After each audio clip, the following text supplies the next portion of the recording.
Hello student, आपके अपने YouTube channel में स्वागत है। हम अध्याय शुरू किए थे मानव नेत्र तथा रंग बिरंगी संसार। उसमें आपको पहला हेडिंग है नेत्र की समंजन क्षमता। तो नेत्र की समंजन क्षमता किसे कहते हैं? मानव नेत्र द्वारा अपनी फोकस दूरी को घटाने अथवा बढ़ाने की क्रिया को मानव नेत्र की समंजन क्षमता कहते हैं। तो मानव नेत्र की समंजन क्षमता किसे कहते हैं? तो मानव नेत्र द्वारा अपनी फोकस दूरी को घटाने अथवा बढ़ाने की क्रिया को मानव नेत्र की समंजन क्षमता कहते हैं। नोट में करके लिख लीजिएगा, नेत्र का निकट बिंदु 25 सेंटीमीटर होता है।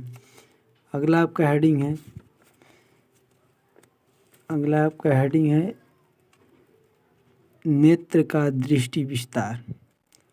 तो आइए देखते हैं नेत्र का दृष्टि विस्तार किसे कहते हैं। मानव नेत्र निकट स्थिति 25 सेंटीमीटर तक वस्तुओं को दूर को स्पष्ट देख सकता है।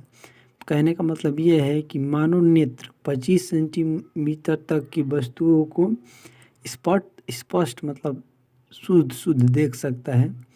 नेत्र के सामने निकट बिंदु तथा दूर बिंदु के बीच की दूरी को दृष्टि विस्तार कहते हैं।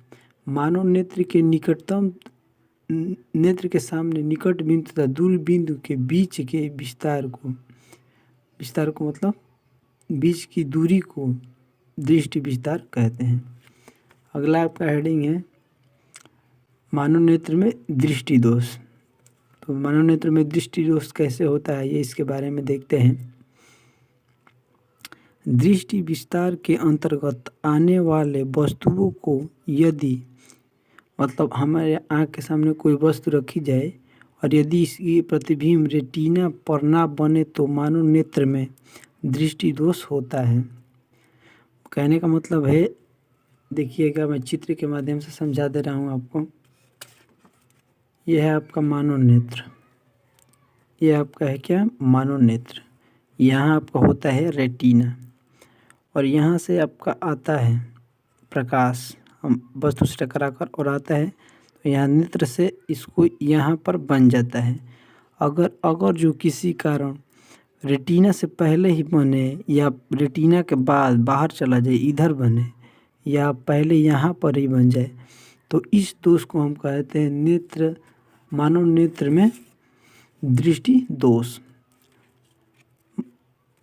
मानव नेत्र में दृष्टि दोष कितना होता है? तो यह है दृष्टि दोष 3 प्रकार का होता है। पहला आपका है निकट दृष्टि दोष। तो निकट दृष्टि दोष किसे कहते हैं, ये देख लेते हैं। निकट दृष्टि दोष में निकट की वस्तु स्पष्ट दिखाई देती है परंतु दूर की वस्तु स्पष्ट दिखाई नहीं देती है। कहने का मतलब है निकट दृष्टि दोष में निकट की वस्तुएं स्पष्ट दिखाई देती है लेकिन परंतु दूर की वस्तुएं दिखाई नहीं पड़ती है। तो इस दोष को हम कहते हैं निकट दृष्टि दोष। और चिकित्सा विज्ञान की भाषा में इस दृष्टि दोष को मायोपिया कहते हैं।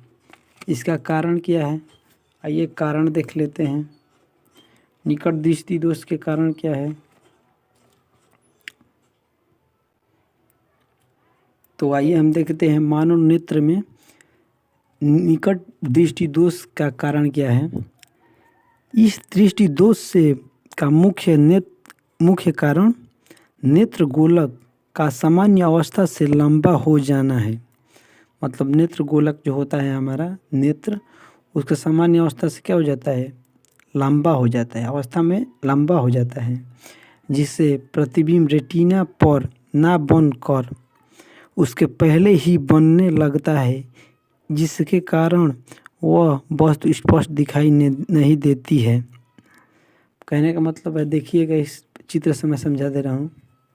होता ये है कि मानव नेत्र है जो आपका ये गोला है, तो अगर जो ये उत्तल लेंस है, इसमें उत्तल और उत्तल दोनों लेंस होता है मानव नेत्र में।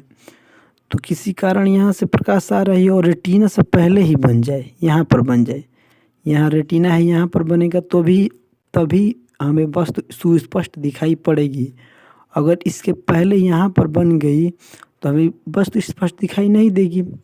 तो इस दृष्टि दोष को हम कहते हैं, इस दृष्टि दोष में ये होता है कि यहाँ पर रेटिना पर पहले ही बन जाता है, तो इसी कारण हमें वस्तु स्पष्ट दिखाई नहीं देती है। यही कारण है कि हम किसी वस्तु को सुस्पष्ट देख नहीं पाते हैं। आइए इसका निवारण देखते हैं। मानव नेत्र ये क्या है आपका निकट दृष्टि दोष के का निवारण देखते हैं। तो इस दृष्टि दोष के निवारण हेतु आँख के सामने चश्मे में ऊंची क्षमता के अवतल लेंस का उपयोग किया जाता है। देखिएगा, चित्र से समझा दे रहा हूँ आपको। अगर जो यहाँ पर आपका अवतल लेंस लग जाएगा, यहाँ पर क्या लग जाएगा, अवतल लेंस लग जाएगा, तो ये आपका क्या करेगा, जो ये प्रकाश आ रही है तो यहाँ से सीधा जाकर यहाँ से मुड़ जा रही है, मतलब ये यहाँ संकुचित हो जा रही है। और वहीं पर हम अवतल लेंस लगा देंगे तो ये प्रकाश आ रही है तो ये फैल जाएगी, मतलब यहाँ से ये आ रही है तो ये सीधा फैल जाएगी और आकर रेटिना पर बन जाएगी, प्रतिबिंब रेटिना पर बन जाएगा। और वहीं हम अवतल लेंस नहीं लगाएंगे तो इसके पहले यहीं पर ये प्रतिबिंब बन जाएगा। इसके निवारण के लिए अवतल लेंस का हम प्रयोग ऊंची क्षमता के चश्मे के सामने अवतल लेंस का प्रयोग करते हैं।